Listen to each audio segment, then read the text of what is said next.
Okay, good evening again. I'd like to call the Tuesday, June 12th, 2018 Committee of the Whole meeting to order. It's approximately 6:05 PM. Roll call, Madam Clerk. Councilwoman Bailey? Councilwoman Fairclough? Here. Councilman Burgess? Here. Councilman Roth? Here. Vice Mayor Shelley? Here. Mayor Porter? Here. Any additions, deletions, deferrals?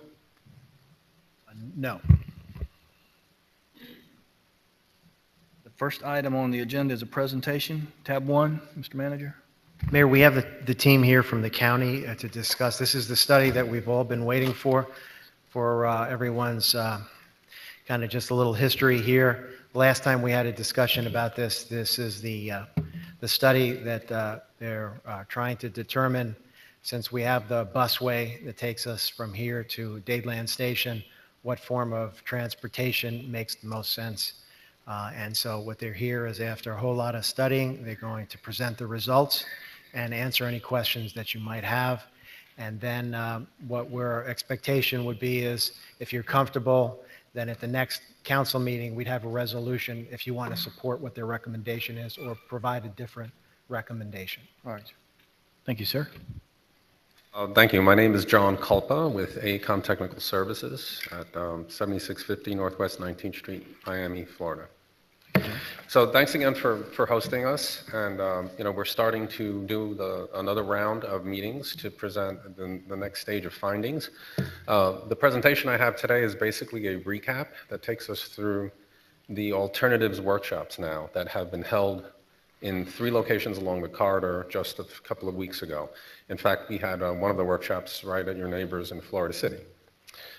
So basically, I'm going to try to skip through a lot of the information. If you have any questions, feel free to interrupt. We have the overall study process that we've been following. Again, for people in the audience perhaps, we're talking about the South Corridor specifically. So we're looking at one of the 6 smart plan corridors that the county is moving forward for premium transit service in the county. And our corridor basically runs from the existing Dadeland South Station all the way down here to Florida City, past our location. It's a total of 20 miles, and we're proposing to have 13 or 14 stations along that 20-mile corridor for either of the alternatives that we ended up having the short list of alternatives, basically. This is the study process. Again, I'm sure you all know we've been studying this for a long time in the county, and there have been several iterations. And ours is hopefully the last one that'll get us to a project that we'll be able to move forward on. We basically have narrowed it down to 3 alternatives at this stage. It's the at-grade bus rapid transit improvements, an at-grade heavy rail alternative extension of taking Metro Rail and bringing it down to grade and running it all the way down. And then the connected and autonomous vehicle alternative. We also looked at a light rail alternative, but we have, in the stage prior to the alternatives analysis, ruled that one out, and I can explain a little bit about why that happened. We've had a lot of public involvement like this, and we intend to have continuing public involvement throughout the project, and we're, in fact, scheduling something like 30 meetings in the next month and a half, so I don't think I'm going to sleep much. We have, the whole point of this is to try to get to a locally preferred alternative. That decision is made by the Miami-Dade County Transportation Planning Organization, and we are actually targeting this July 19th for that decision to be made. So we're trying to polish up our studies and get our technical analysis done, present the information with the recommendation, and be able to have the county make that decision. So this is basically where we are, and it also sort of illustrates the difference between the 2 primary alternatives of a bus rapid transit or heavy rail transit alternative. While at the same place, with a BRT decision, we actually can get that kind of a project built quite a bit faster than you can build a heavy rail transit project. The primary reason for that is the complexity of the systems that go into doing an extension of Metro Rail, because you need all of the electrical power and you need systems and communications that are just take a bit more effort, and there aren't that many of those projects around the country, so you need specialized skill sets in order to construct that kind of work. You all know your corridor. Again, I don't think I want to spend too much time on explaining it. We do have some movement of stations, one obviously located here as well in your own city. With the multimodal center going up, the original station is right outside the front door here. So we've been working with the FDA and on all these various suggestions that we're getting along the corridor to tweak the station locations, and it's going well. The primary concern that the FDA has is not from a locational standpoint. That's okay if we move stations up and down the corridor, and we're not taking right away. But they are concerned that we pay attention to environmental justice issues, and that we're not disproportionately impacting low-income and minority populations by moving a station away from them, or we're giving it to a neighborhood that isn't transit dependent. So we just have to do our analysis and get through that process, but it's looking good. So as I mentioned, we had looked at these various modes, including bus rapid transit, connected vehicles, heavy rail transit. Light rail transit primarily drops out because you need additional right-of-way that we don't have for building maintenance facilities. It's a whole new skill set that's required by the county to operate light rail transit. You must buy all brand new vehicles. They do not operate on the same system as excuse me, the existing Metro Rail system, and it does not provide a continuous one-seat ride to downtown. So for those reasons, we basically eliminated it. And yeah, we have a side, and basically the serious infrastructure and ongoing costs of introducing this new, essentially, it's not new technology in general, but it is new to the county. Basically, the current small starts application opportunity is giving a lot of hope that there's a really good opportunity for funding a bus rapid transit project in particular. It's geared towards a smaller project. Basically, we can keep the project cost between 250 and 300 million. We were shooting for 250. It's looking like we may not get quite that low. But as long as we can do this as a small starts project, we are hopeful that we can get the documentation ready for the Federal Transit Administration to do the applications this year, so that it would be ready for the 2020 fiscal year through the congressional process. And the key to that really has been that the Federal Transit Administration has said, if you do a bus rapid transit, be careful about these environmental justice issues, but if the project is of that nature, then there is no further environmental review required. And that has been communicated to the county. So basically, we've got really two alternatives left. We've got the Metro Rail alternative, which would be extending the Metro Rail all the way to Florida City, and it would look something like this. And it would stop at these locations. Now, this graphic here has a lot of information on it, but basically each dot is a station, and in between are the other stations that currently exist along the transitway. And so with the heavy rail transit, another key consideration is we will remove the bus service that currently exists on the transitway. We can't have both. So if you do the extension of Metro Rail, we then have to do quite a bit more of a circulation and feeder system in order to bring and continue to provide service to all the communities along the corridor. With a bus rapid transit alternative, we would have this kind of configuration, but we have the operational flexibility to do express services and add additional service within this 100-foot right-of-way that we have, as you can see here with a center station. We could do it with a side station or a center station, but the key is that we'd be able to provide additional services beyond the basic 14 stations. And that looks something like this. We would maintain the existing local stops, so we would refurbish them as part of this project, and we would introduce the same 14-stop yellow service, that's the same as the rail extension in terms of the station locations. But then on top of that, we can put in these additional shorter segment express services. So for the city of Homestead, for example, you could board the bus at Miami-Dade, you could get off the Miami-Dade Transit Metro Rail system at Dadeland South, and then you would not stop until you got to the last 5 stations in the corridor. So the travel time for this is less than 30 minutes, potentially, if all goes well. So those are the kinds of things that we've been looking at to try to, provide the best levels of service and develop a project that is as functional and as realistic for you. And now we're going to get to the good stuff. So we had our architects working on this, and these are the things we heard at our public meetings, these kinds of words on the screen here. Rider comfort, making an iconic, recognizable station, something that's expandable in the future if you do choose to go to a rail conversion that has a good neighborhood context and things like that.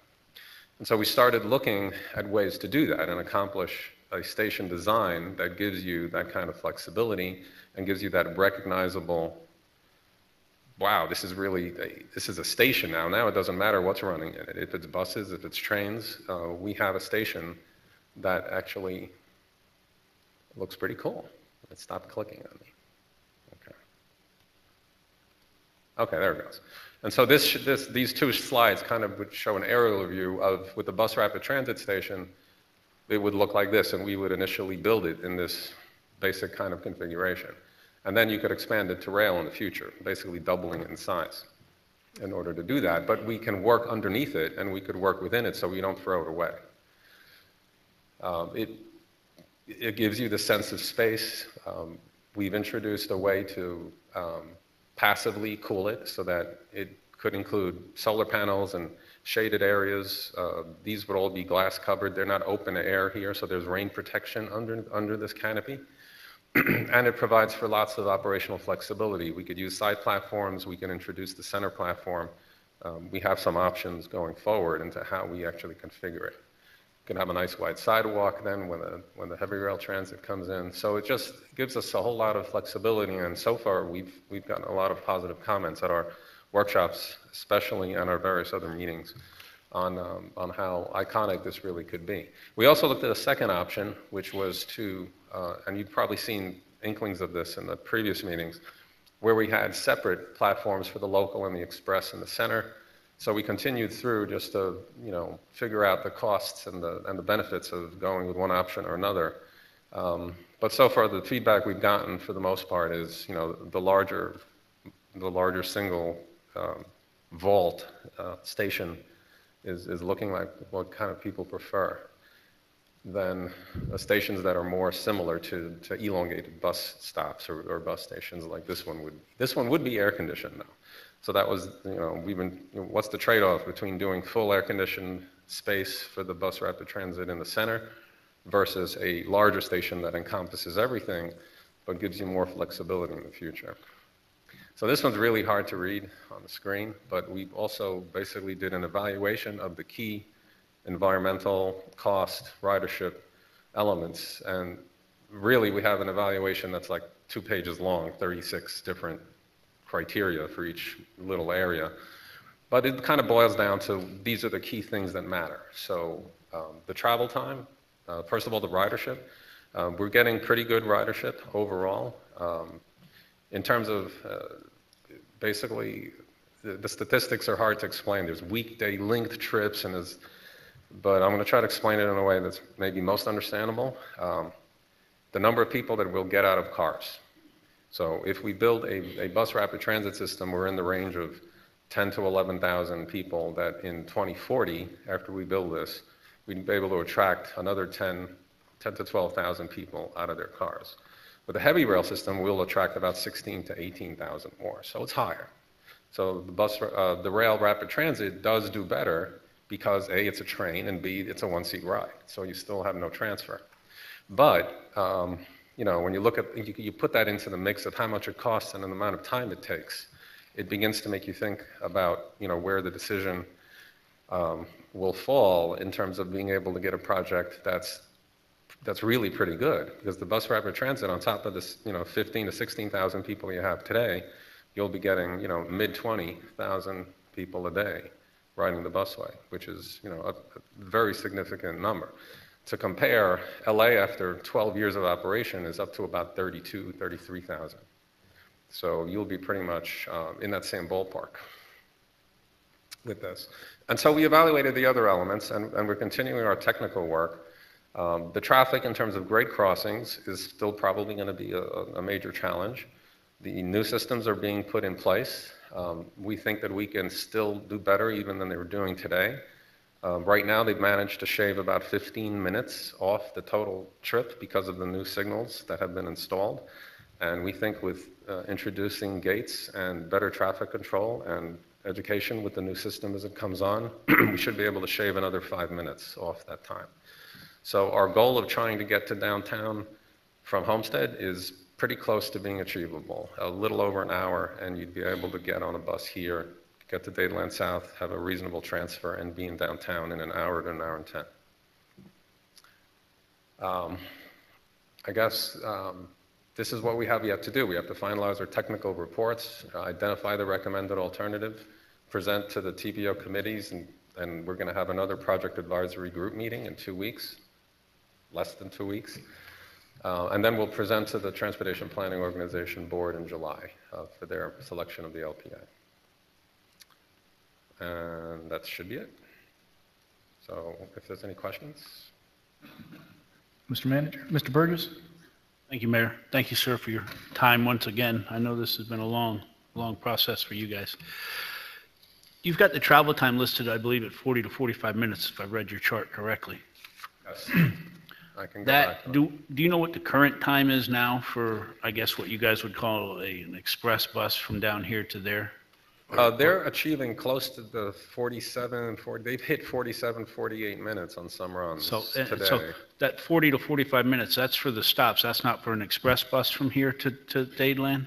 That's for the 34A, which is essentially your express bus. It's similar to the one that does the last 5 stops. And with all the new configurations, we're only allowed to get a couple more minutes off of that time? Well, they're achieving a lot. So think about it. It was 65 to 6. The travel time from Dadeland South to here before they installed this equipment in the fall was about 65 to 70 minutes. And so they're getting it down to 50. There's only so much you can do. We still have, the gates have to go down and traffic has to flow, and we need to balance the needs of maintaining good traffic flow on US 1 and some of these cross streets. Oh, I So understand. it's a balancing act. And what we can achieve. I wish you luck, but I don't see gaining much more time because there's just so much traffic. And, We've tried to be reasonably conservative Right. with how we're doing that. So even though we are planning to have full preemption, meaning a bus comes and the gates go down and that's it, we're still assuming there's going to be some delay at every signal. 5 seconds of delay at all the 45 signals is built into this. Right. I guess one of my next questions would go back to these bus stops. Once they're built and left there for 3 to 5 years, where the funding going to come to maintain these things? Because I see a lot of them, and not just here, all around the country where they're built and they're beautiful and they're built, and within a couple of years, they're deteriorated, they're covered in mold and that, the glass has become faded, broken, or, you know, the panels that are in these, the skylight panels that look described to me now. So the county's going to have money to take care of these in the future, or are they going to become a burden on everybody and an eyesore? So we are estimating the costs for both building the system and the operating and maintenance costs. That includes maintaining a state of good repair on all the facilities that are built. And the Federal Transit Administration has put a large emphasis on, whenever they fund projects, to make sure when they evaluate this project among the other projects around the country, 50% of the decision that the FTA makes is on the state of the agency in order to maintain and run its services. So as part of the work we're also doing, kind of behind the scenes, that isn't part of this PD&E study, is developing that financial plan, developing the 20-year pro forma that shows how the project is funded for construction and how the operation and maintenance is funded over the life of the project. Okay. And that's the best we can do. I mean, Yeah, I understand, and that worries me with the county being in charge. Nothing against you personally, but I've seen them a lot of times where the money is there one day and the next day the pot's cleaned out and everything that was supposed to be taken care of isn't taken care of, and that's why we're in part of the problems that we have today. I mean, the taxes have been collected and they're not being used for what they were used on. Not your issue, not your problem. You don't make the decisions down there, I understand that, but I'm a little concerned and worried as we get these monstrosities of bus stations built, and then in 2 years, they look like hell, for lack of a better term, and they become a homeless shelter. So around the country, cities have stepped up and have taken upon and adopted their own stations and have That'd said, be hey, great. If we we'll we've participate got a lot of other things that we need to adopt first. and we'll fund it, I know. But So, that is a mechanism also that other transit projects have used, is to have the local cities actually pay for the construction and long-term maintenance of stations. So, just saying. Thank you, Mayor. Well, explain a little question for me is, when you talk about operation and maintenance and you look at heavy rail against BRT, operation and maintenance on heavy rail is considerably more than the operation and maintenance of a BRT. So, It's about 4 times as much. right, so to the councilman's question here, if you went with a heavy rail, hypothetically went with a heavy rail, 4 times the cost of the project would be in operation and maintenance. That could lead to the problem that he's speaking to, is the fact that so much of that money gets diverted back to the operation and maintenance of the train itself, that no money's going to the maintenance of the facilities where people go and sit and wait for the train. So from an overall, aspect of the conversation, BRT is quicker to get to us. Operation and maintenance is going to be considerably less over time. You don't have to densify to justify having it, because in order to break even with a heavy rail system, you've got to load those cars up constantly. With a heavy rail, with a BRT, you've got much more flexibility with adding express buses or changing patterns, as opposed to the cost of increasing density to justify the system. Am I correct or not? Yes, and heavy rail systems are more expensive to operate and maintain by an order of magnitude, like 3 to 4 times, yes. In the county itself, I believe it's about $400 an hour, revenue hour, that is spent for maintaining Metro Rail versus about $100 per revenue hour for bus-based systems. So there is a major difference. And how that money is allocated and generated from year to year is, of course, an ongoing issue. Well, explain to the council and to the community about the no-build option, because I've had the pleasure of being in some additional meetings that they have not been able to be in. Right. And the concern that I've voiced to those groups is no-build option is we get nothing, which is we've gotten that before. We've The no-build, yeah. we've been through this process before when we talked about rail and we talked about a whole bunch of similar scenarios that are in front of us, and what we got was the no-build. So, well, there's 2 purposes for the no-build. One is to do the analysis, the technical analysis of environmental review and comparing alternatives against each other. You set a future no-build baseline. So, and what has gone into that, for example, with ridership, the growth in the county has been programmed into the no-build. All the roadway improvements that are planned over the next 20 years are built into the modeling, and they're built into the system. And so it forms a basis of comparison that's even across all the alternatives. And then the other option is you provide an option for doing just very low maintenance level kind of improvements in order to achieve some measure of improvement without having a major capital expenditure, without going for federal grants. And it's provided as a choice, as a fallback, in case you can't build consensus along the community. If we can't get everyone to agree that a project moves forward, then you can choose the no-build option to maintain the status quo until you can. well, but this also has to be passed by the Miami-Dade County Board of Commissioners. That's and true.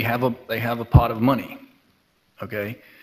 So when you start talking about spending money, they have to talk about how they're going to allocate those monies. So what I'm suggesting, and has been suggested before, was the no-build option is, yes, we can take that amount of money and we can build it to a certain location, which may not include Homestead or Florida City.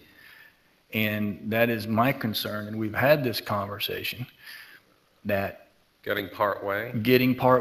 and running out of money, which they've done before. Right. Okay, So that's not a no-build option. Well, That's a hybrid, that's a combination of. when you taking talk the to me, it's a alternatives no-build because you didn't build it down to me. Down to Florida. Okay, right. so that's what I'm saying for purpose of discussion.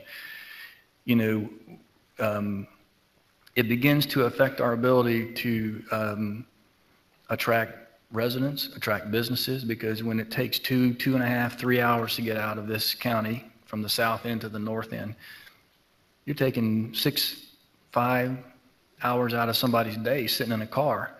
At least if they had a reasonable option to ride in where maybe they can continue to do work while they're sitting in a hour, 45-minute ride. So what I'm just suggesting to us as a community is the numbers are the numbers. 15 years from now, those numbers aren't going to be the same numbers. We've speculated this before. The numbers escalate so fast. 15 years from now, we could be sitting here looking at the same thing. If we don't take advantage of the opportunity we have in front of us to give us a system that works better than the current system that we have, I think the express buses that are on there now work fairly well, but they're not a BRT. They just don't stop as much as the regular every intersectional stop. Well, not intersection, every pickup stop. So, I just think that the argument has to be really simply about, do we want a transit solution to come all the way to Homestead in Florida City, or do we let other folks weigh in that could possibly preclude us from being part of a transit solution? And that's the concern that I have, and that's the concern with the heavy rail is, and you've already taken light rail off because I think it's I think it's consistent with heavy rail in timing and expense and all that. Similar. BRT, on the other hand, I'm not saying with reasonable amount of expense, but it doesn't change the whole footprint of the entire corridor. I've been here a long time. I've watched them pull the heavy rail up years ago. Mm-hmm. So if we want to talk about, how crazy this is, we took it up years ago. So, Mr. Manager, did you have a question or a comment? Go ahead, sir.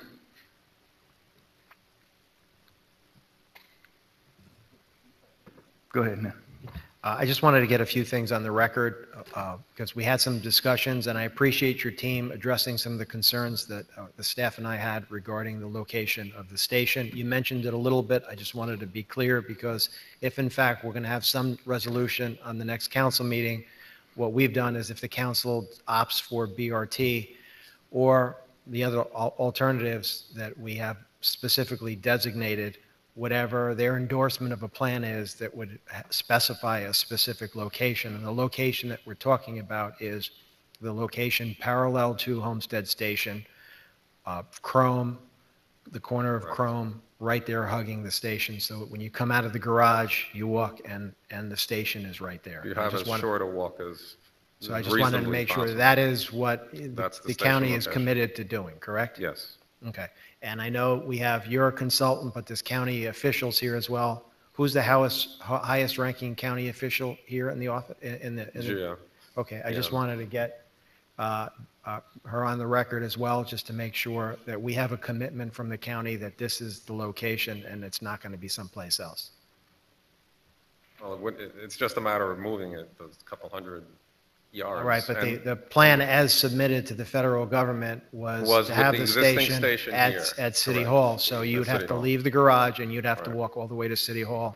And operationally, we just don't think that will attract customers. So the overall plan now is to basically take this location, scoot it down to your garage station, and take the 312th Street station and scoot that one down, basically move both stations so that we maintain service to Miami-Dade College and to the multimodal center.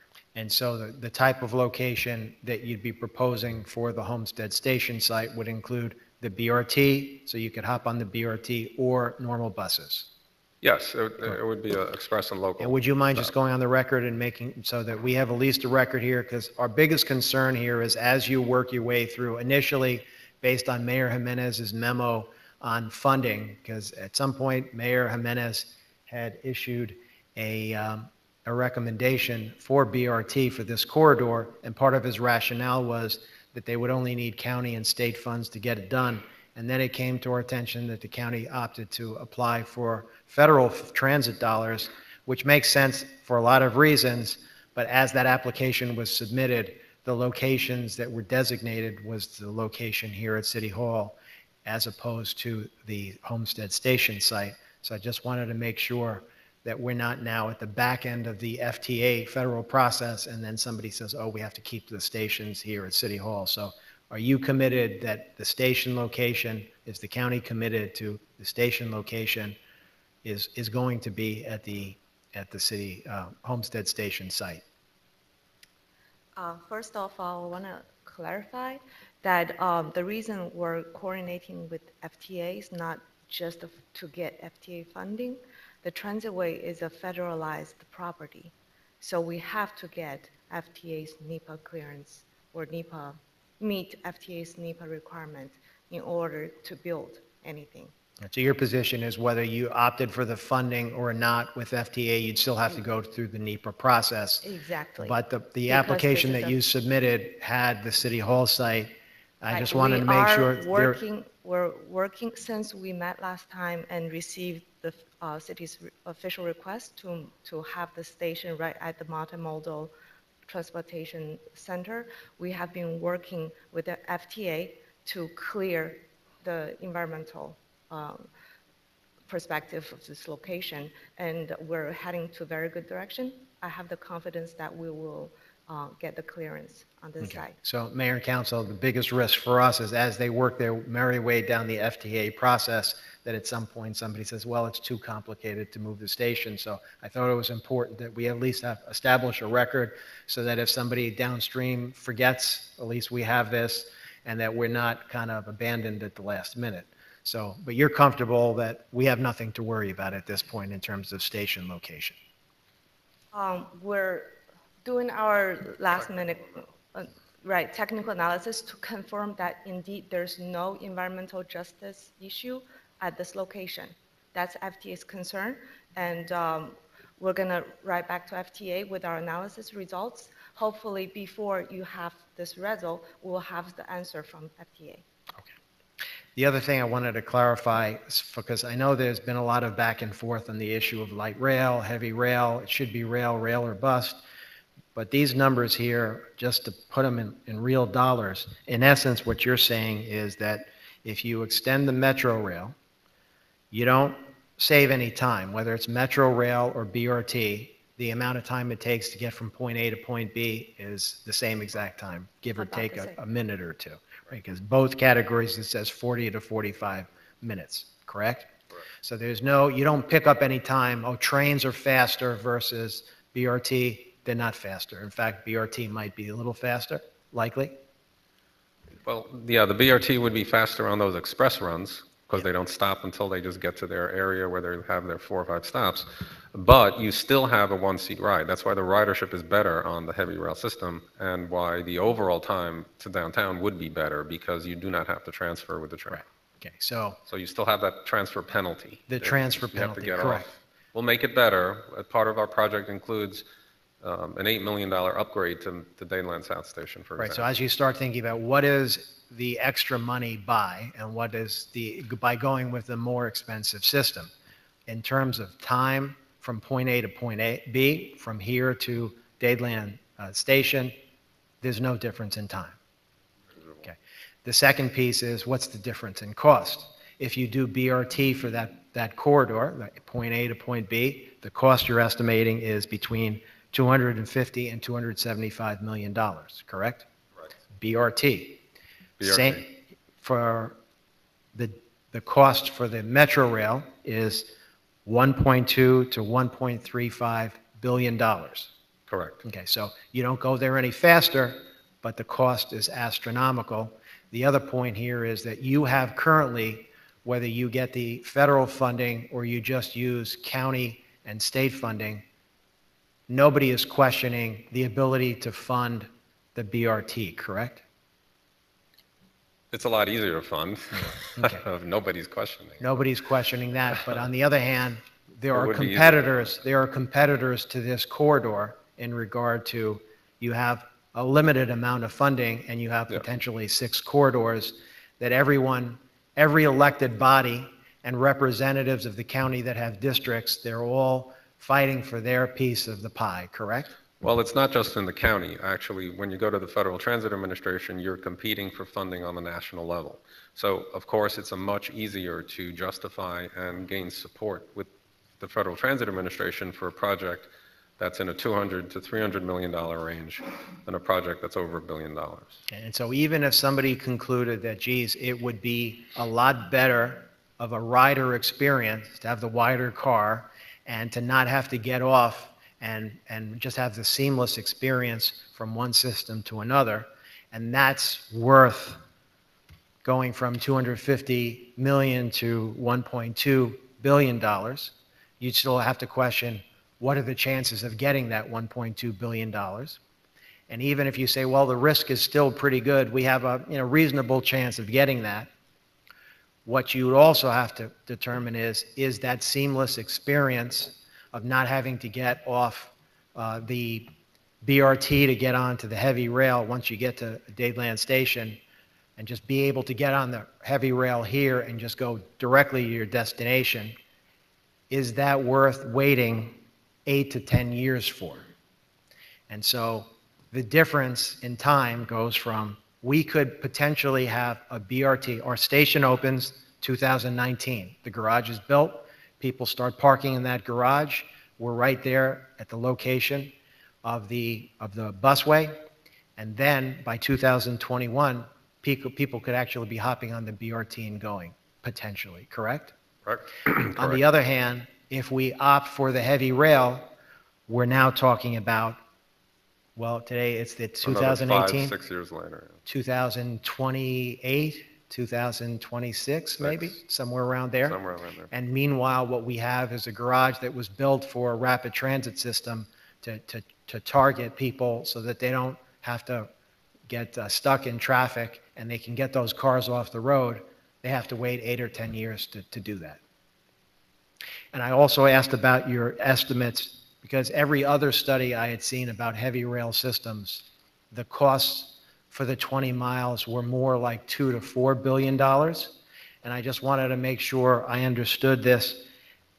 The 1.2 billion is what you're estimating today, or you factored in by the time you get through your federal funding process and all your design process and you get to bid, and the bidding process likely will be 4 to 6 years from now, correct?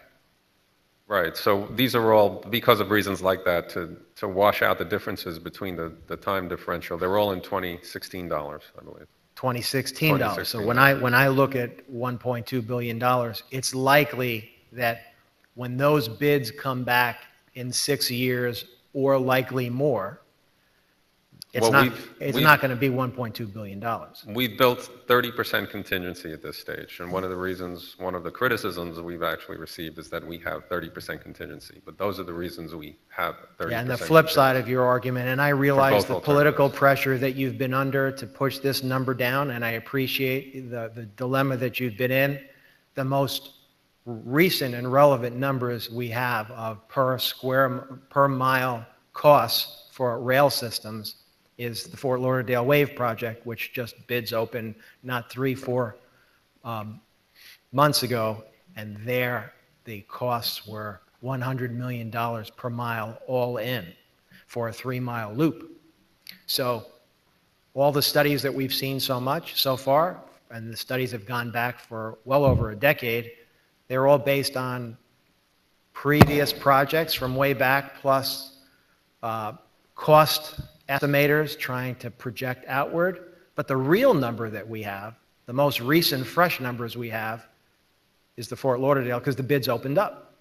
And companies bidded based on the specs, and those were the real costs. So we can say here, okay, well, maybe it's 1.2 billion, but it's likely to be a lot higher, in my opinion. And then the last thing is, I wasn't sure, is the county taking an absolute position here? What is your recommendation in terms of the system? Are you recommending this as we call preferred alternative? But what you're really asking this elected body for is what? You'd like them to support what option? Well, we'd like you to support a transit solution that makes the most sense for your community. We don't really... So you're not making a recommendation? Not at this stage. We will be making we're developing the recommendation. We still want to give the courtesy to our project advisory group, which we're meeting with in 2 weeks, to be able to vet what we're proposing and what we're looking at. Do you have an So, opinion? Of course I have an opinion, but I'm not. Okay, well, would you like to express your opinion on the record? So I've always been an incrementalist from the point of view of trying to get projects in the door and get something built and get something done. And so I think, and this was true with the bus rapid transit systems in Los Angeles, people took exception to a rail extension, actually. It was the reverse. They didn't want those people in their communities, and they thought that's what was going to happen if they built the extension of the subway system in LA. So they said no subway. And we came with the bus rapid transit system, and we got a lot of the same thing, but they were like, well, wait a minute, this is going to fix up. We have this right-of-way. This is not looking well. It wasn't like this, and in fact, it was nothing. It was an abandoned railroad right-of-way.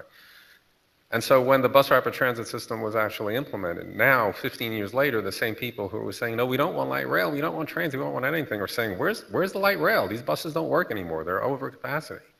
So over a 10 to 12, 15-year period, you build the ridership, you get growth, you get support for future expansion. And frankly, I think that's where our overall community on this corridor is at this stage because of, you're right, the sheer cost. And in fact, if you were to build a rail extension, guess what?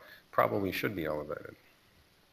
And when you mentioned... Which is a lot more expensive than the 1.3 billion we have for ag grade. Right, and when you mention competition for funds, let's assume your number is accurate, it's $1.2 billion, and you go to the federal government and ask them to fund some of that, they're also going to ask you for your projections of what would you expect ridership to be, and calculate also the cost of that project. So there's a formula, and then they're going to say, okay, whatever that is, cost per rider, whatever formula that they use, then also then plug you in with every other city and county and state in the country that's competing for those dollars, because there's not an unlimited fund source of money. And if your numbers are not competitive with the others, because there's other places with more ridership and better cost numbers, you could get bumped way down and not get the funding, correct? It's a competitive process. There's approximately 5 to 6 times as much requests made to the Federal Transit Administration than they have funding for on an ongoing basis. So it's very competitive. It's like the top 10 to 20% of the projects rise to the surface, and it's a mix. The cost effectiveness is one measure. There's also a major emphasis on land use and economic development and congestion relief. Like I mentioned, we get 16, depending on which alternative, we're getting between 10 and 20,000 people out of their cars, which is what the federal government wants to see. So all of those things are weighed across the nation. Absolutely and true. So you could go downstream with heavy rail and then find out that you don't get the federal funds. We may not get the funds for the BRT. But just to There's clarify no the county's guarantees position, where we are because right now. according to the Mayor Jimenez's memo, the funds already exist to do BRT, and his recommendation was to go forward with that. So I'm assuming that hasn't changed with the county? Because if you don't get the FTA monies you applied for, if you don't get those, are you still prepared to do BRT? And I'm just asking about the administration, because I'm assuming you represent the administration and not the county commission. Okay, I'm not sure if I in the right position to answer the question, but Well, just let me clarify my question is, there's a memo from Mayor Jimenez I that don't he think recommends that when we they go, that BRT for this corridor is the best solution, because with county and state dollars that are available, they can move forward with the project and they don't need anything else. So now you've opted to go for the federal dollars, but if you don't get the federal dollars, is the administration still standing by its recommendation? The process that we're following is in July, we're going to take our recommended alternative to the TPO board and ask the TPO board to make the selection. It doesn't matter which mode they select, they need to, the county overall need to be financially responsible for the option that we choose. Meaning we have to not just adopt a mode, but also to have a financial plan for the choice. So if we choose, if the TPO board choose BRT, then we need to make sure that the county has the money. Even if we don't get the federal funding, the county has the money to pay for it and maintain it. So you're going to the TPO with a recommendation, a funding recommendation that would be there regardless of whether you get the federal fundings or not. Regardless if we get the federal funding or not, TPO, when they adopt the alternative. They're committed. They're So committed. if they say, we agreed BRT for this corridor is the way to go, they make that decision, you go down the merry road there with FTA, and they say, oh, we've decided not to fund this, you're still prepared, and the TPO would be somewhat committed to that system and finding the dollars from already, funds that already exist. Correct. And it's the same way with Metro Rail at grade. Got it. And the TPO consists of the Board of County Commissioners. All 13 TPO members are county commissioners. So you'll get a really good sense of where the commission would be based on the vote at the TPO. Yeah, the TPO is that, it's all the county commissioners plus all Five the cities, six- representatives of cities over 50,000 in population. seven. I think it's 50. So it's about 25 members or so altogether. Is that right, 25? I'm assuming with the TPO, the decision that the board will make is, would you like to spend $250,000 or would you like to spend $1.3 billion? And whatever the delta is, those extra dollars won't go to other systems that might be in their individual districts. So that's also part of the political equation, is the cheaper system is more likely to get political support with that board than the more expensive one, but you would know better because you sit on that board. I sit on that board, and it's very hard to figure out that board with 25 people on it. But I think at the end of the day, it was hard enough to get them to make this corridor the lowest hanging fruit, if you want to call it, be able to pick this corridor because it's 90% ready to go. A lot of the other corridors have a lot of acquisition and right of way, and so I mean we're the easiest win, if you want to call it, for the county to show the citizens that they're going to be serious about a corridor and serious about making a promise and then fulfilling that promise. And I think that's where the TPO is right now. And I think obviously if that's where the TPO is, I think the Board of County Commissioners they're in the same place. So and there is going to be competition for other corridors. But I think, look, going back to this body, what this body decides to do is, I think the manager is very clear. We've been going down the road a long time and invested a tremendous amount of money to build a transportation-oriented development, which includes a parking garage and some amenities, just to find out at the 11th hour on a phone call that, oh, by the way, we're not going to have the stop there. And we're like, wait a minute, what's the surprise? The TPO's known about it, Board of County Commissioners, everybody knew about it. And then at the 11th hour, we find out because of the FTA, we're not going to possibly get the stop there. So, i.e., a little bit of reservation about going out on a limb because, we kind of got the limb sawed off, potentially got the limb sawed off out from underneath us last time. So if it sounds like we're a little hesitant or a little skeptical, it is because we are. And at the same time, it is because, I served on this same process in 2006 as an elected official. And you know what we got? The no bill. Nothing. We got nothing. So, I think from our perspective, it's got to be cost effective for the county. It's got to be doable by the county. And it's got to present some sort of amenity to this community, not just ones north of us. So, look, we can keep going on and on. Hopefully, the other 5 cities in the corridor, other 4 cities in the corridor realize the benefit of having a transit system come to us as opposed to what we have now, which is really nothing. The express buses work, but they're full as soon as, they don't have enough of them. They don't run long enough to really accommodate all people's times. So this is the best thing that we can get in the shortest amount of time that provides our community some way to commute back and forth to the job center or, job centers that are farther north. And I think it's time for us, and ultimately we'll make a decision as to which mode, but I don't see, I'm like the manager, I don't see looking at 1.4, 1.8, 2.5 billion 10 years from now being the same number. We've been there, done that, got the prize. So let me ask you a question, Mr. Manager. What are we doing here that you need from us?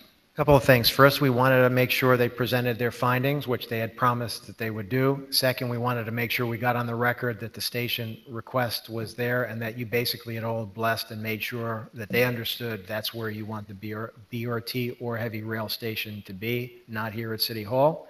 And then finally, we wanted to get some direction from you as if you have enough information that maybe you can give us some direction. First of all, they're looking for some sort of resolutions from each of the cities so that when they go to the TPO, they can demonstrate some sort of consensus. So if in fact this council has some sense of, A, do they want to do some resolution of support for a particular system? And then secondly, if the answer to that is yes, you'd like to do that downstream, then the second thing is we have the next council meeting would be your first opportunity to do that. And if that's what you want to do, and if now you have some sense that you want the resolution to be BRT or heavy rail or something else, that certainly would be helpful to us so that we know what type of resolution to put on the agenda. And if you're not ready yet, then that also is a decision, and then you can help us understand what other information that you need so that we can eventually, or if you'd like more than one resolution on the agenda so that you can pick one, we would just need to know what we want to do, because ultimately it's just pure policy, and we want to make sure that you give the adequate direction so that we know what to do. Well, first and foremost, I don't think anybody on the council, supported a transit-oriented development without a transit stop. So I don't know that there's any reason to discuss that. I mean, unless somebody's got a reason that it shouldn't be there. I mean, number one, that should be preliminarily 100% part of whatever happens at the county level. The stop has got to go to where our development is. And secondarily, we can have a discussion about the mode, and that's what we'll do. Mr. Roth? Yeah, just would like some clarity on timing. If BRT is the choice, and I think you're saying that you're putting this in front of the decision makers in July.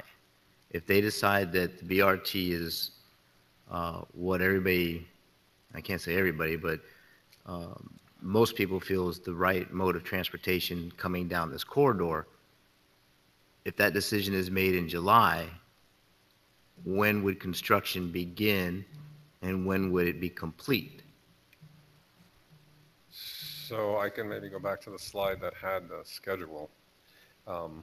Basically, in July 19th would be the decision, and let's say it does go for the bus rapid transit solution. We would the very next day submit what's called a request to enter into project development with the Federal Transit Administration.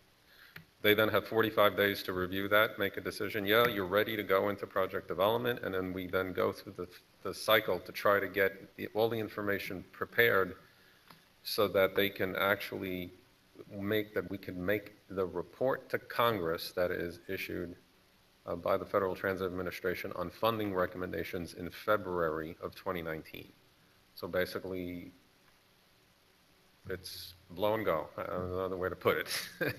We would basically just have to immediately basically submit the application and get everything ready for submission for the BRT project. And at that point, it's totally out of everyone's hands. The decision is made by Congress in terms of the budgetary for fiscal year 2020, and they decide on all the projects whether they get funding or not. And if they agree with the recommendation, first of all, that the Federal Transit Administration puts forward. If they do, that's fine. If they don't, then there's issues.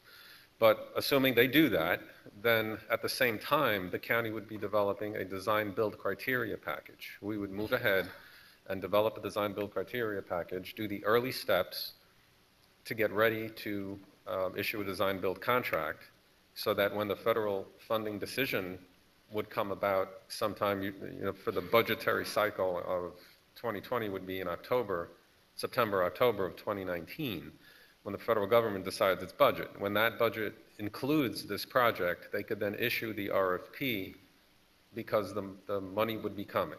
You wouldn't have the construction grant agreement signed yet, but you would be in the process of negotiating a construction grant agreement with the federal government to actually build the project. And so once you had that in place, you would have a simultaneous review process. They would issue the RFP, and basically in 2020, they'd be able to start construction and finish it in 2 years. If they choose the rail option, we have to go back and do an environmental assessment. Right, which You is, don't have environmental clearance for a rail option. right, which will delay So about that more means, years. that's part of why it takes 8 years, because we have to go back, probably take about 2 years to get through an environmental assessment. If not an environmental impact statement, those decisions would still need to be clarified with the Federal Transit Administration. So that's one of the reasons why it's not just construction, it's the process to get there, plus the process to get to the funding with the rail project that makes it a bit longer. Right, so if that particular mode of transportation was chosen, the BRT, and we didn't have to go to the federal government for the grants money, the county says they have the money to do this already.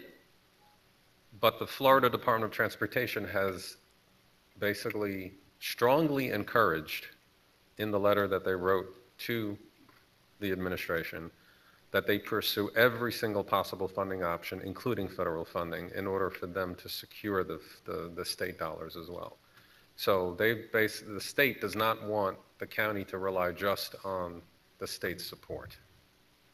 They want us to explore, want the county to explore, and we've been directed to explore every funding option, including federal funds for this project. Therefore, that's what we're doing.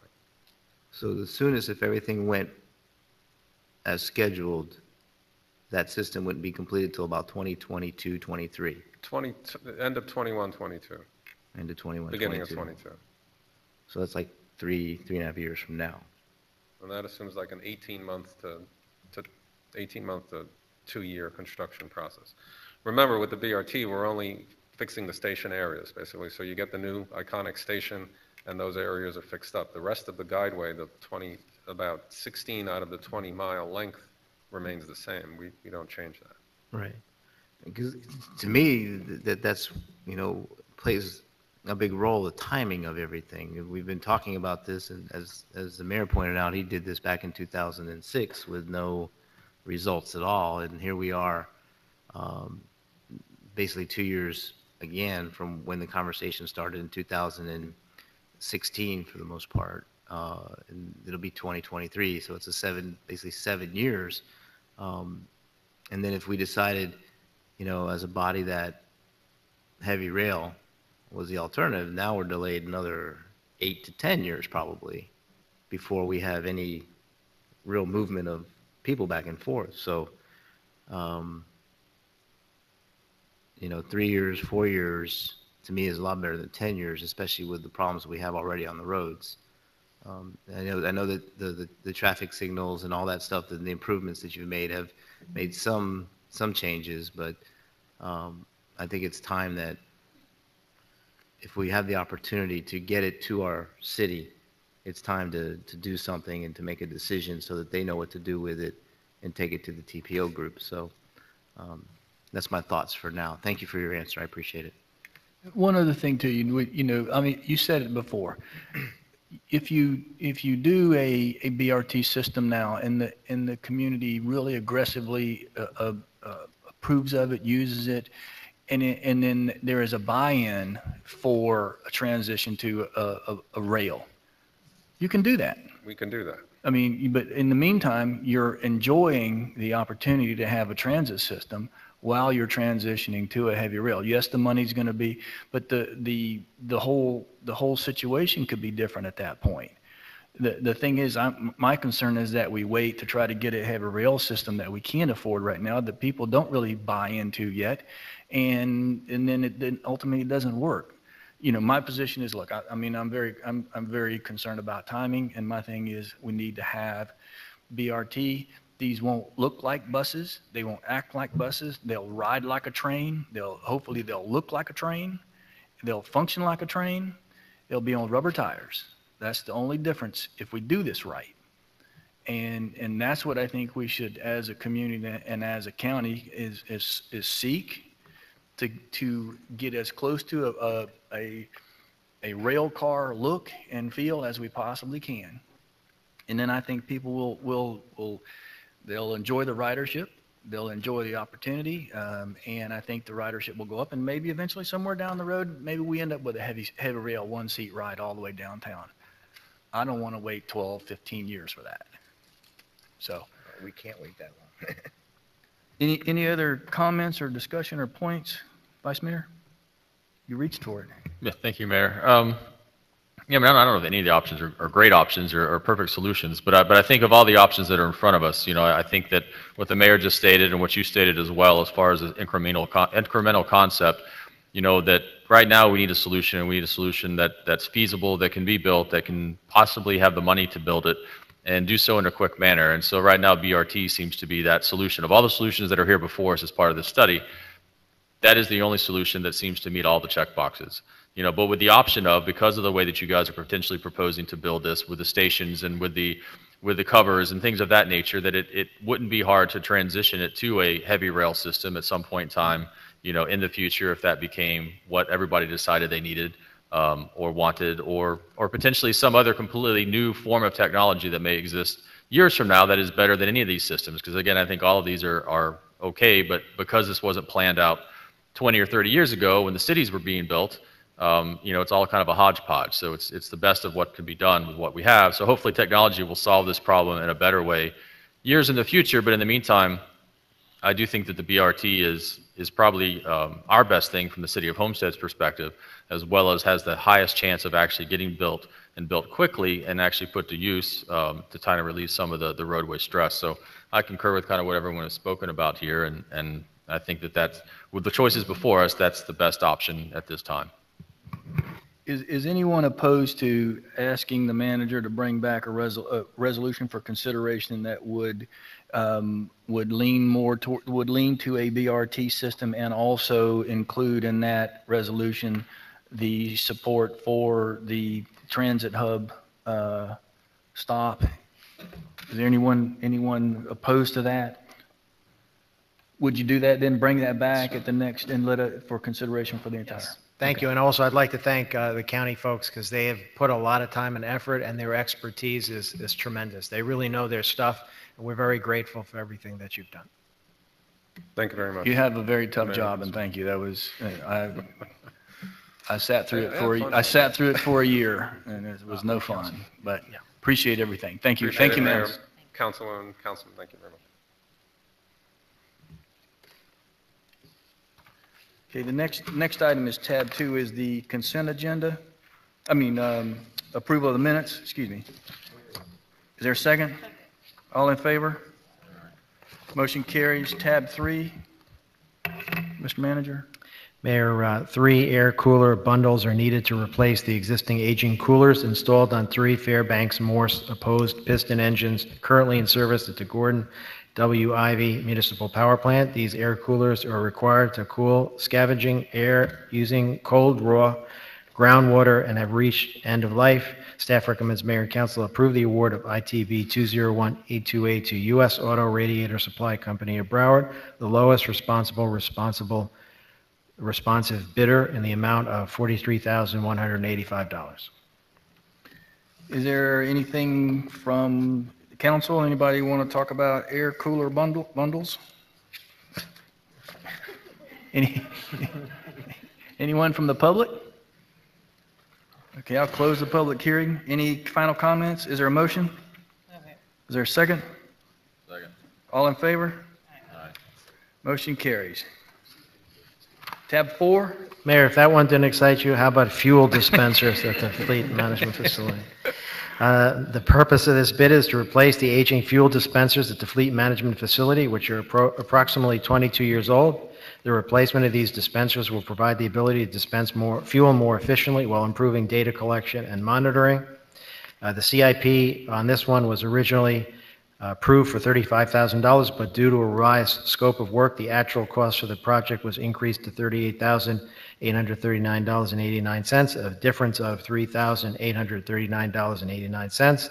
Staff recommends Mayor and Council approve the award of ITB 201809 to Advanced Petroleum Systems, Inc., the lowest responsible bidder, in the amount of $38,839.89, and this was part of CIP 518. Any questions from council? Any comments from the public? Open up the public hearing. Close the public hearing. Any final comments? Is there a motion? Moved and seconded. All in favor? Motion carries. Tab 5.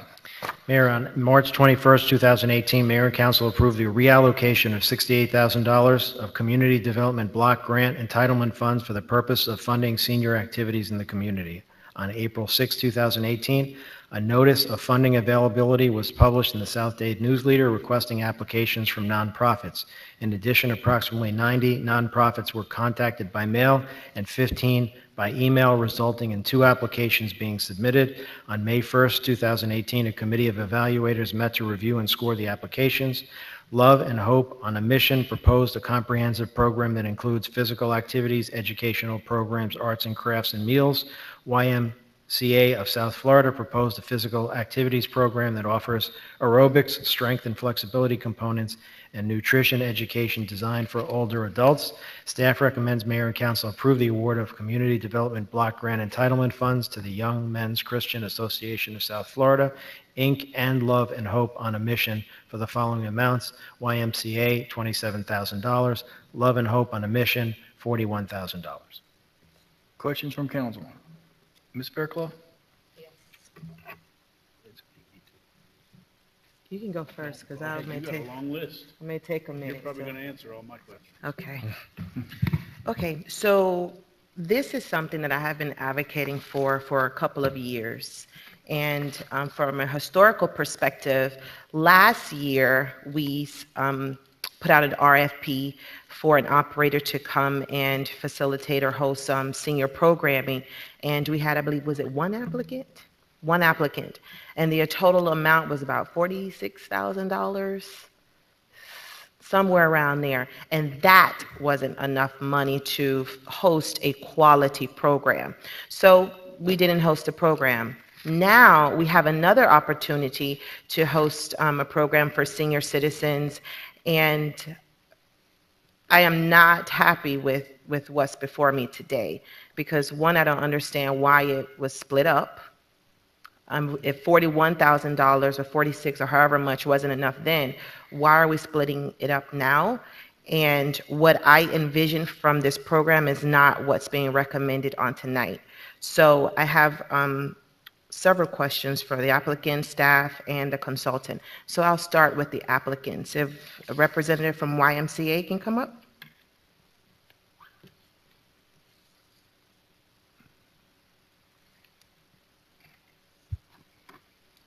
Hi, my name is Sue Loisel. I'm the executive director of the YMCA at Homestead at Harris Field. Thank you. Good to see you.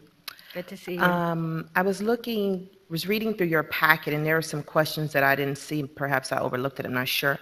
Can you just talk a little bit about what you're proposing to offer for the senior program before I start my line of questions? Yes. Okay, the YMCA has offered an active older adult program, and the RFP came out, and I reviewed it, and it asked for senior programming for seniors in and around the city of Homestead. The YMCA has been offering active older adult programs for many, many years, and we basically have been running programs for seniors at the Homestead Y since we opened in 1995.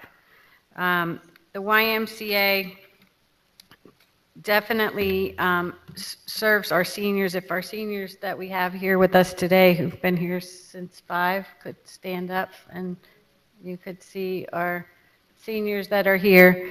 I went to the class this morning and asked if any of them would like to come to support the program. The Y continues to receive requests for assistance for seniors to be a part of our programs. Many older adults serve. Those who are at risk for assistance are not eligible for membership through their health insurance or Medicare providers. So what we were asking was for generous grantors like the City of Homestead to ensure that we can offer financial assistance because many of our seniors are on fixed incomes. And so one of the things that we had asked for in the application was for scholarships for 40 seniors to be able to come to the program, 40 new seniors. We would go out and recruit. The seniors may know friends that may want to join them to come to the program. Right now, we have a map. We serve over 727 seniors, and they're all over the city of Homestead and the surrounding communities. I have maps. If you would like copies of those, I can pass them out to you. While you're passing that out, let me just ask you this. What are the operating hours for the program that you're proposing? YMCA is open from 5:30 a.m. till 10 p.m. Monday through Thursday, from 5:30 a.m. to 9 p.m. on Friday, on Saturday from 8 a.m. till 5 p.m., and on Sunday from 9 a.m. until 4 p.m. And we have most of our active older adult programs are in the mornings. We have classes at 9:30 and 10:30. We have a nutrition program at 10:30s on Mondays. We have water exercise 3 days a week and on Saturdays. Then we have our fitness center that is open at any time. So there are seniors that choose to participate in group exercise classes, but there's also seniors that choose to work out on their own, on the cardio, the aerobics classes. We have Zumba. We have over 66 classes that are a part of the membership. Let me ask you this. This is a confusing part for me. That is your overall program. For the sake of this particular grant, if you can just speak with a little bit more specificity as it relates to the operating hours for this, what you have proposing. Is it that they have the autonomy to participate in all the programs that you have, or do you have something custom tailored for this? Okay, they can participate as a member in all of our programs.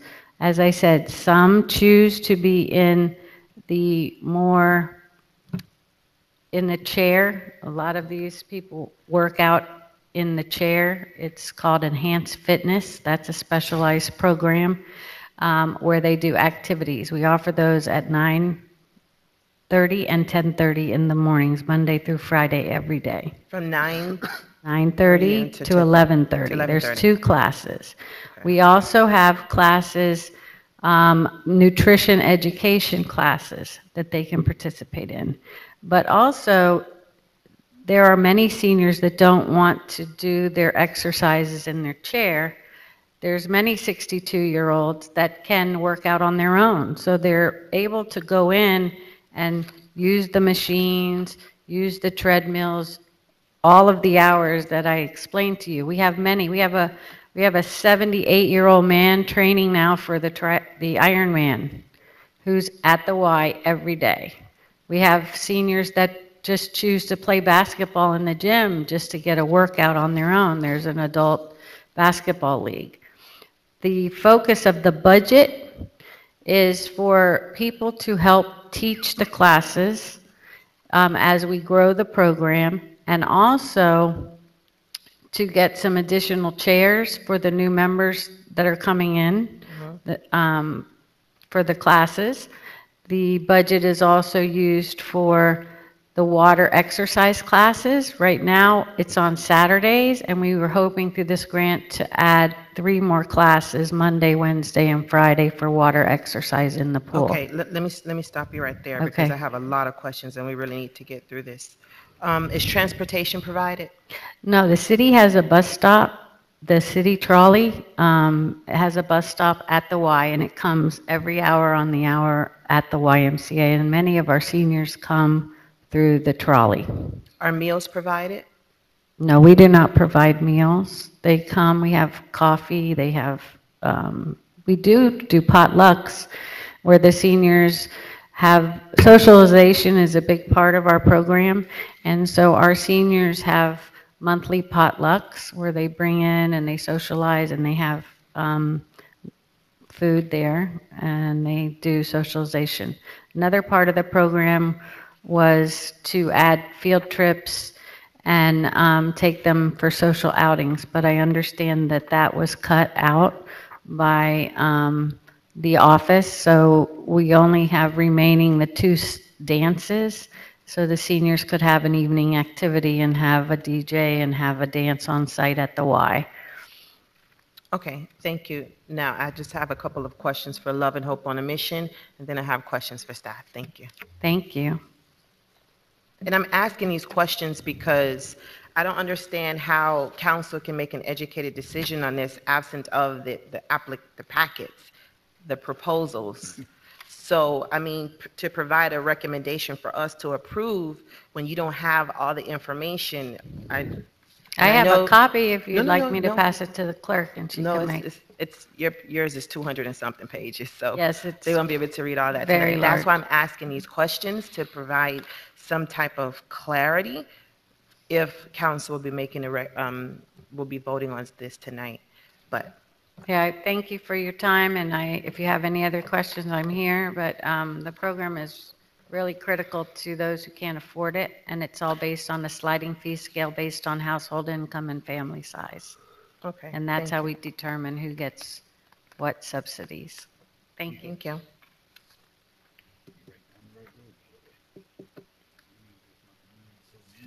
Okay. Good evening, guys. How are you?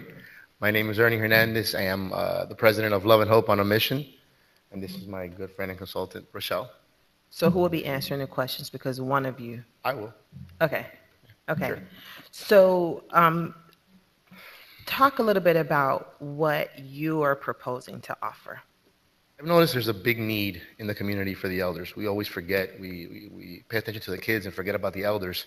So we've developed a program already in place that we take care of our elders to another level. We basically transport them every day to our center. We feed them a nutritional meal, breakfast and lunch. We do activities with them every day. We notice that there's a need where they're home, they lost their husband or wife, vice versa, and they go start taking these medications, depression medication, and we've discovered that by taking them out of that routine and giving them what we offer, they've been able to develop a better lifestyle, been able to notice that they're needed still, at the age that they have. So we've been able to discover there's a lot of stuff that we do with like modalities in reference to like all the activities we do with them. It basically like saying physical therapy, occupational therapy, they're involved with their hands, their mental. They do, for example, cold ceramics on Monday. Tuesdays, we've got painting with a twist kind of thing for them. It keeps them busy.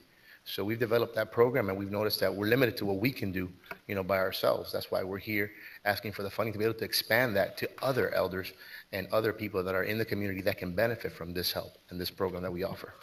Okay, so what would be the operating hours? We do 8 a.m. to 2:30 in the afternoon. For this program? For what would this be the program, yes. Operating hours. Do you provide transportation? Yes, we do. Do you provide meals? Yes, we do. Breakfast and lunch. All nutritional, low on salt, low on, everything is controlled with milk and stuff, nutritional stuff for them to eat. Balanced meal, basically. Now, you also operate a business. Yes, I do. Where you kind of coordinate these similar experiences. Yes. How will you differentiate from your business to the nonprofit portion? Basically, what we're going to do is we're going to organize it to where anything that has to do from the people that we take care of right now, anybody extra will be monitored in a program that we've established on the grant to be able to, identify who's coming in new, who's not, to not include even the ones that we take care of now to be part of the program. But our experience in what we do on a daily basis, I believe that this program can grow to something bigger than it is today. and really benefit a lot of the people that are in need for this situation. How will you recruit seniors to participate in this program? We would do events, community events. We would actually go out there, and basically go to there's a lot of different buildings in the area that only tend to elderly people. We would go out there and, just let them know we're here, what we do, what we offer, and invite them to come over and, take a little tour and show them around and show them what we do, pretty much. Is this a program that you could potentially facilitate out of the FICO Williams Community Center? I'll do it wherever there's a need. If we got to do it from there, we'll do it there. We'll bring it there. We do a lot of, and another thing that we added, we do exercises for them there. So we'll bring the exercise coach to them where they're there as well, and we'll be able to facilitate it wherever is best the need. If it's FICO Williams, wherever it is, we'll do it there as well. So in reading your application and what I am deducing from what you have presented is that this is a structured day program. Absolutely. For Absolutely. senior citizens. Absolutely. Okay, I have one more question for YMCA and then I'll go to staff. Thank you, guys. Appreciate it. How many people, how many Homestead residents do you serve Right now, I'm doing about 35 to 40 daily right now. within city limits? Yes. Okay, Yeah. Okay. It's only Homestead, yeah. thank you. You're welcome. Hello. With the program that you're proposing, is it something that can be facilitated out of the FICO Williams Community Center? Well, we don't run, I mean, the way the RFP said it was just to serve. No, I know. It was Oh. just a question. It would be hard because we don't have the machines, we don't have, I mean, the Y has all of the equipment, all of the machines, the pool, everything. So it's not something that you can effectively implement out of the FICO Williams Community Center? I could maybe do an enhanced fitness class or some kind of exercise classes if you wanted that, but it would be difficult when we're trying to do the programs at the Y and bring the residents to the Y. I mean, we can recruit the seniors from all over, but that wasn't what the RFP asked for, so Yeah, no, I'm going to get into the RFP with staff. It was just a quick Yeah. question. Yeah, no, I mean, we're planning, I mean, you have to understand the program has to start July 1. The original project was supposed to start June 1. Now it's going to start July 1 and it has to end September 30th. So to move it for a 3-month program and No. to try to ramp it up and get it done by September 30th, I just don't see the feasibility of that. I'd have to hire more staff, I'd have to move people. No, I get it. I Yeah. understand the time frame, But but it's only 3 months. I'm going somewhere with this, so let me just Okay, all right, go sorry. to staff. Thank you. And we have been very generous to the YMCA. They've been great community partners since fiscal year 2012, 2013, almost $500,000 given to the Y. So we value what the Y does in the community. To staff, my question is, in YMCA's application, they are targeting Homestead and the greater Homestead community, unincorporated Dade, Naranja. Is that permissible in this grant application? Because my vision was Homestead, not surrounding Homestead. We always emphasize homestead residents. I mean, that's something we say constantly. So, I mean, if that language was in there, that's nothing that I would personally approve of. I mean, we try very, very hard to make certain all the activities, all the services are for homestead residents. Having said that, sometimes, people do receive these services that aren't necessarily residents of Homestead. I mean, you can't always stop that. But we as staff, and I'm your consultant, I work very hard with staff to make sure that it's just for Homestead residents. And why wasn't FICO Williams in the RFP? I thought I made that clear. Maybe I didn't, but. Councilwoman, I know that your preference was at FICO Williams. What we felt was that if we focused on that, we would get less people applying. So our hope was to get more people applying, and then depending on the program that they were going to provide, asking them if they could provide those services at FICO Williams. And in fact, I know that when we met with Love and Hope, I think at one point they were not planning on doing it at FICO Williams because of the rent and the insurance. And after discussing with it and realizing that it can be covered, then they clearly said that they could do it at FICO Williams. But that was our goal. And we figured, let's look at the program and then ask if they could do it at FICO Williams, knowing full well that CDBG could pay for the rent. Okay, so what my vision was to target those seniors in the Southwest community, because we have the Williams Dickinson Community Center that has all of these programs for seniors, but the seniors in the Southwest are not participating in those programs. So I have made a concerted effort to be able to appeal to the seniors in the Southwest community that are probably sitting on their porch and inside their houses. And what I see tonight, with all due respect, with the YMCA program, I don't feel like that would appeal to the seniors who needs this the most. There is a gap in services for what we are providing seniors in the Southwest. And if this is proposed in its current state tonight, there will continue to be a gap in services. My vision was for a structured program where we can have seniors picked up. They don't have transportation. They're not going to catch a trolley. Some of them are 65, 70 years old. They're not getting on a trolley to go to the YMCA, and that's with all due respect. So my vision was a structured program during the day with hours, with transportation, and with meals. And tonight we have funding for 2 applications, and I am not in favor of that. Okay.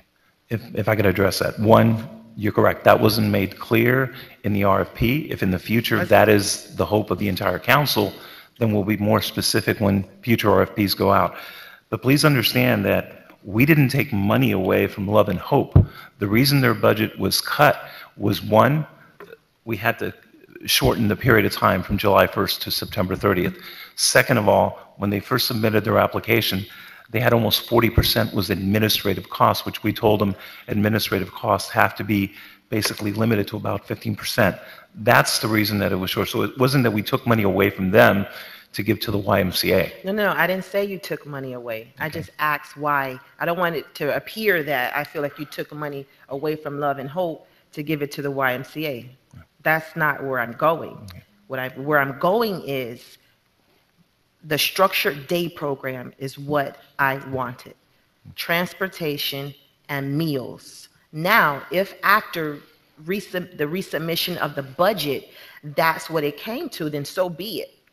But I wanted a structured day program. But because the RFP was not clear on location and specifically what I requested and have been advocating for years, I will be a little bit more flexible. Okay. But moving forward, because I will continue to advocate for these services, the RFP needs to be very clear. Okay. Then again, I apologize. I knew that it was, targeting adult, elderly citizens, and that's basically the way that it was set out. But in the future, and I know that for next year's action plan, we are considering putting funding focusing on the elderly. We will make sure that when that RFP goes out, it will be more specific to a structured day period. Structured day program, transportation, meals, Homestead, not greater Homestead, within Homestead city limits. Understood. Thank you. Thank you, Mayor. Yes, Mayor. Any other questions? Mr. Vice Mayor? Yeah, just, I guess, clarification. Because I know one of the things that I looked at when I look at the package, and as the discussion is taking place tonight and some of the details that are being delved into, within our packet, there's nothing there. I have some recommendations, and then I have some concerns that were raised in each one for each applicant or for each person that had applied. That says, well, we want more information about this or that, but I have nothing to actually look at myself to compare what those notes could even relate to. So it makes it very difficult for me to delve into this. Now, if we're going to go forward with this recommendation, I may not need it right here, right now, but in the event that we're looking to modify this recommendation or otherwise change the ratios of monies that have been allocated or the programmatic or those types of things, I would be very hard pressed to make a decision tonight without the information in front of me. So I don't know why that's the case. I don't know why we don't have the information. I guess the referencing was that it's a pretty large packet, but a lot of the stuff we have is PDF oriented, and we could have looked through it.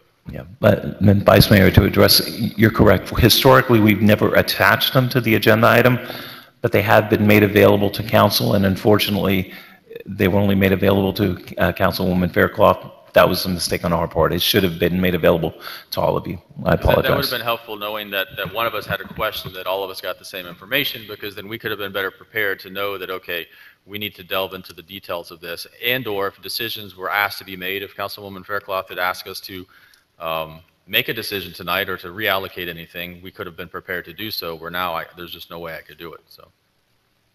And Mayor, we're totally comfortable with this not being on the consent agenda, and then we can provide the information so that when it's on the regular council meeting next week, you'll have all that information, if that's your will. Let me get Ms. Bailey, if you finish there. Yeah, thank you, Mayor. Ms. Bailey? Thank you. No, I agree completely, and I thought that it was just something that I had missed from a previous meeting, that I didn't have all the details. But of course, I agree that FICO Williams needs to be considered more, and if there's any way that we can do something. I've been working with the Southwest Advisory Committee to get some programs started, so I really wish that I would have known if I could have done something more to help start something there, because it's an incredible need. So if there's any option of doing something now with this, I know it's very short notice, but if there's anything I can do on my part to see something happen there with this, that would be amazing. Okay, so we're gonna take it off of the consent agenda. You're gonna provide the PDF to all the council members so we can all look at it, and then we can discuss it per both of your points, because I agree with you. I don't know what we're talking about.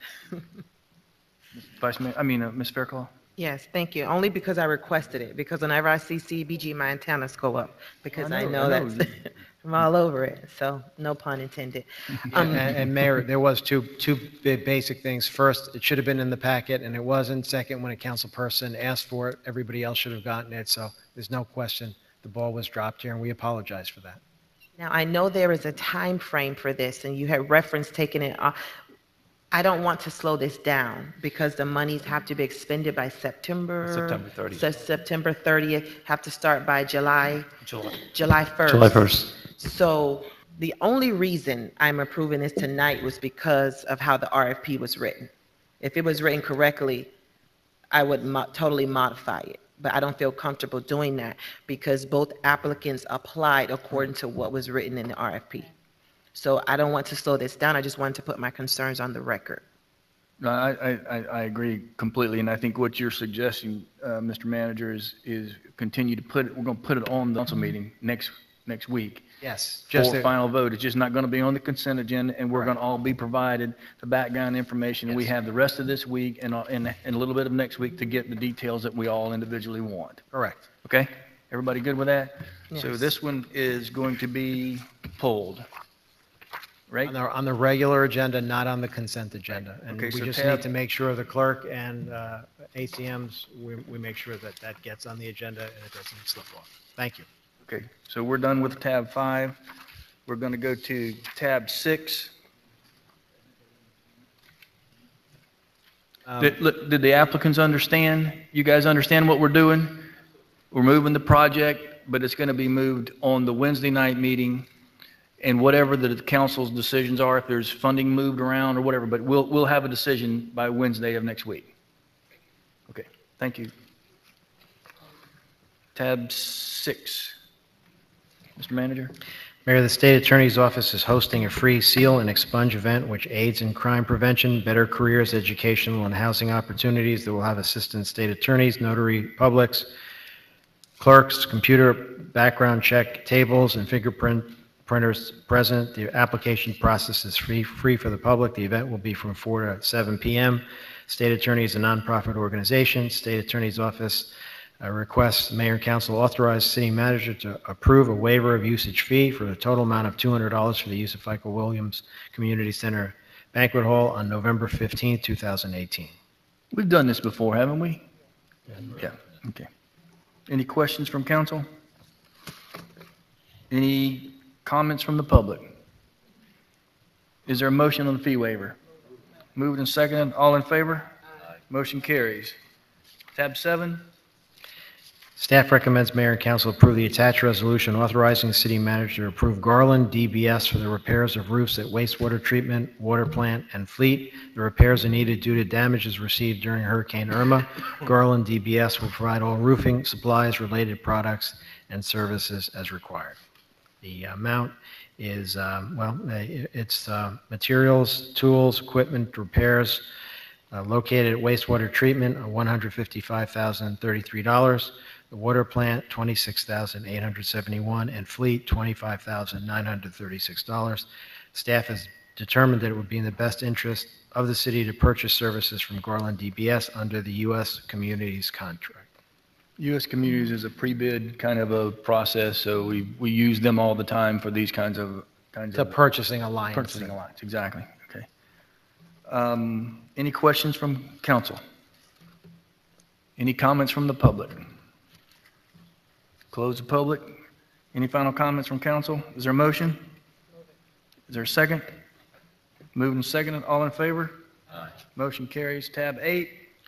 Mayor, staff recommends mayor and council approve the attached resolution authorizing city manager to enter into an agreement on behalf of the city of Homestead with Paget Productions LLC. The attached contract is primarily the same contract for video production services with the consultant that was approved in 2014. Consultant will continue to provide the same base services for the original amount of $50,000.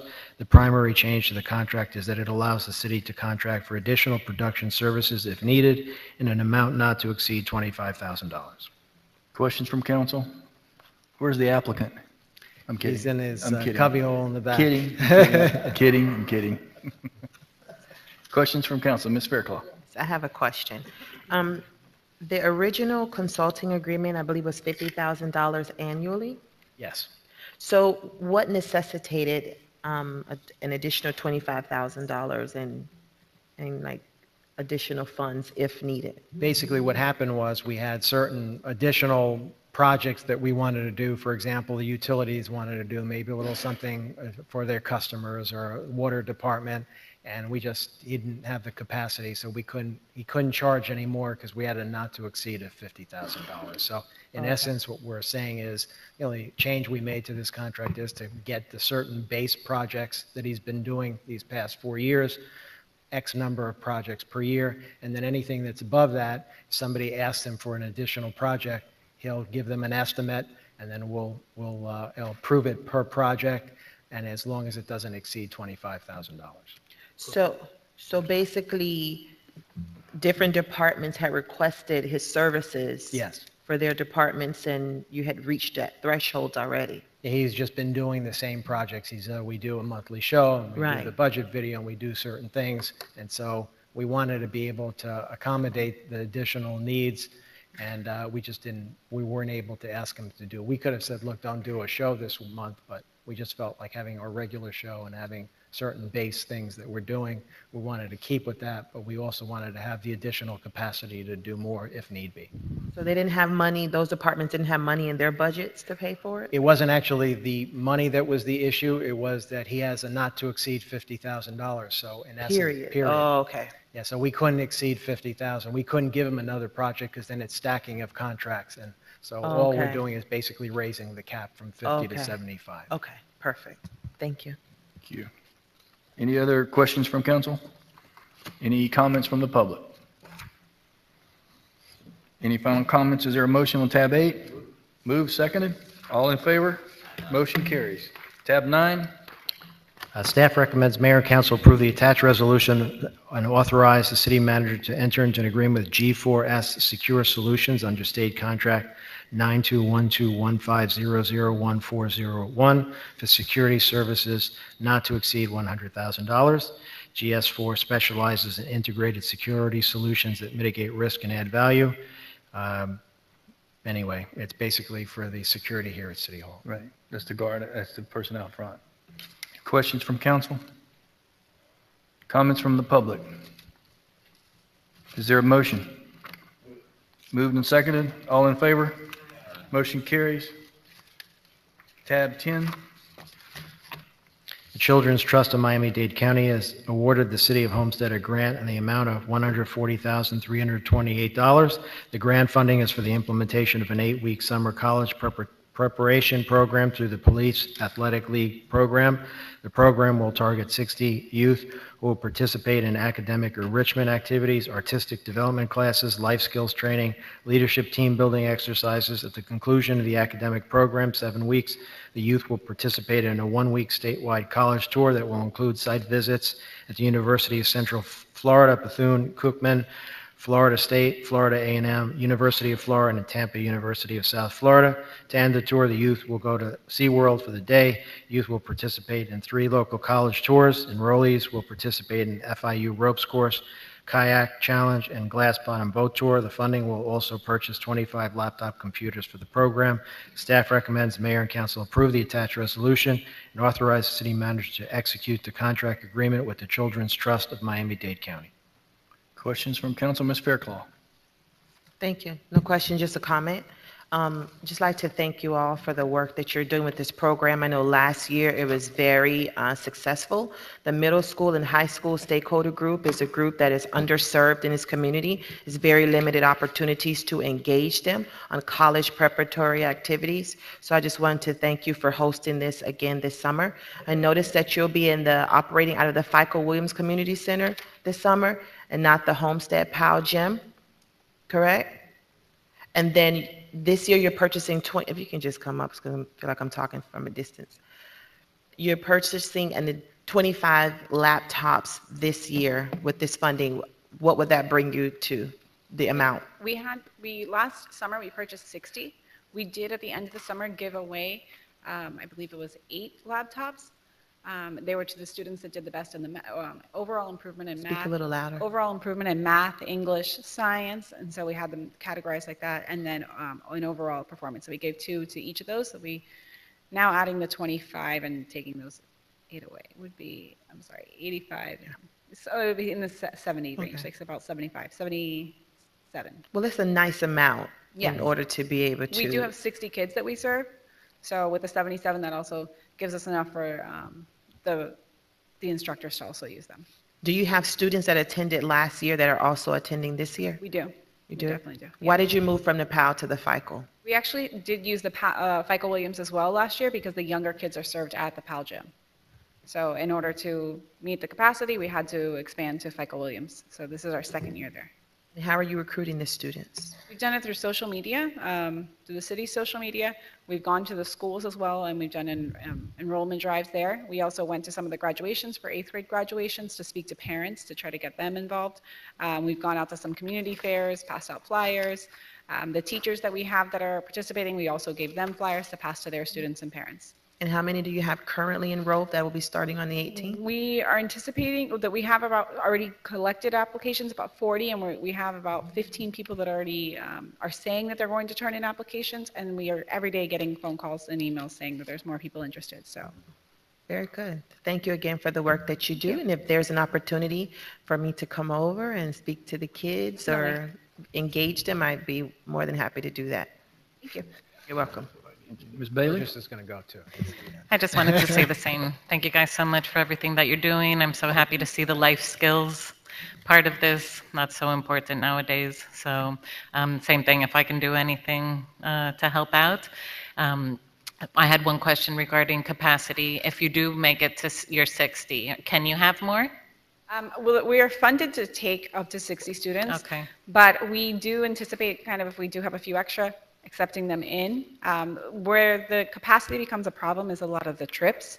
Right. So, but not everybody can always attend all of the trips too, so it does give us a little bit of wiggle room in that area. Because we do have the staff to accommodate the extra students. Okay. Thank you. Thank you. Thank you, Mayor. Great job, Chief. As usual. Mr. Roth? Yeah, I just want to echo the sentiment. You know, Officer Tate and Alicia there, these guys work so hard for the kids in our community. And I just want to offer you my support and my gratitude for what you guys do out there, your tenacity in seeking out these children that actually need your help and your services is just beyond belief. People don't know what you guys do in the background for other people. And I think they should know that. You guys work extremely hard to take care of the kids in our community, and I truly appreciate your efforts and your time if you ever need me, you've got me. So thank you for what you guys do. I appreciate it tremendously. Thank you, Mayor. Thank you, sir. Any other comments? Any comments from the public? Is there a motion? Moving and seconded. All in favor? Motion carries. Tab 11, Federal Emergency Management Administration recommends municipalities establish debris management contracts to be activated in the event of a declared emergency such as a hurricane. This contract includes but is not limited to monitoring field operations regarding all storm-generated debris, debris pickup, debris hauling, debris staging and reduction, temporary debris storage, site management, debris management, and final disposition of debris to an approved facility. Also, the consultants are experienced in the Federal Highway Administration Emergency Relief Program, the Federal Emergency Management Agency Public Assistance Program, and other applicable federal, state, and/or local programs to assist the city in its emergency response and recovery efforts. Consultants are required to properly document debris removal monitoring operations to ensure reimbursement for the city to the appropriate agencies. Staff recommends Mayor and Council authorize city manager to enter into agreements for disaster debris monitoring services with the top-ranked proposer, Witt O'Brien LLC, as the primary contractor, and with the second-ranked proposer, Metric Engineering, as the second-ranked proposer. No guaranteed on minimum or maximum amounts per items bid is made under this contract. No adjustment to bid prices will be considered due to increases or decreases in estimated quantities or fuel costs. And by the way, it's nights like these with items like these where cities vote on these contracts, and then the hurricane comes, and then the company either produces or they don't produce. And in some cases, this last hurricane, some companies, even though they contracted with cities, they went ahead and found other cities that were willing to pay them more, and they ignored the contracts that they had, and they let those cities wait until they got the higher paid cities that they just picked up along the way. So we had a very good experience this last season with ours. Other cities suffered, unfortunately for them, but these are very important contracts, and we pray every time that when we sign these that they deliver as promised. And you never really know. It's just a function of, you know, the quality of the company and the luck of the draw. Vice Mayor? The manager talked exactly what I was going to ask the question on, which was, I know I read articles about cities that did just this, and as you stated, you know, the hurricane hit and they abandoned those cities to go find higher paying because the contracts they negotiated were not favorable to them at the time. So my question, I guess, is, does our particular contract, the ones that we're proposing to have signed with them, do they have some sort of liquidated damages clause or some sort of penalty there that in the event that these companies do that to us in the event of a hurricane, that we have at least some way of recouping something? It won't help us at the time move the debris, but at least possibly will be made whole in some other fashion.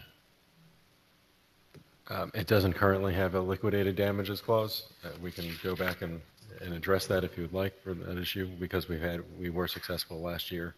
It wasn't something that we anticipated, but if that's something that you would feel more comfortable with, then we can make that change and pass that forward. Yeah, I would like to, because I'd like to have some sort of, you know, something in there. I mean, this group did really well for us, I guess, this last hurricane, even though I don't think we had a contract with them, and they still did a great job from what I understand from staff. But to make sure that we've done everything we can to encourage them to honor their contract, I would like to have some sort of penalty or liquidated damages clause in there that provides us some protection on the backside, or at a minimum, you know, strongly discourages them from abandoning us to go to some place that may be willing to pay higher.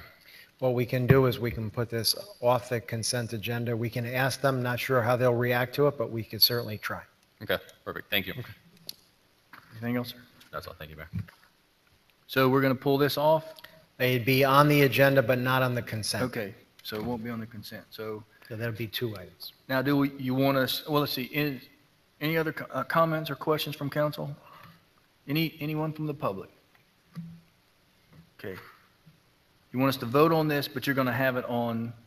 Oh, I don't think we need a We vote. don't We'll need a just vote. put it on, we'll Okay. put it on the regular agenda. All right. So tab 12. On May 24th, 2018, the city was notified by Miami-Dade County that our water main located at Southwest 328th Street and US 1 was collapsing. This is an 8-inch transit pipe located on the north side of the road, which is deteriorating. Failure to move or replace the water main in a timely fashion would result in Miami-Dade County's Southwest 328th Street Road expansion improvement project coming to a halt. Due to the nature of this emergency, the city manager's office, under Section 2413, Emergency Purchases, authorize the immediate purchase repair of the water main to Downright Engineering in the amount of $32,850. Emergency purchase notifications council as required by Homestead's Code of Ordinances, Section 2-413, Emergency Purchases. It's an item for discussion. Julio, you don't need a vote on this. It's already been done. It's already been done. You had to Just do it notice. as an emergency, yes. Any comments or discussion from council? I just have two Mr. quick. Attorney?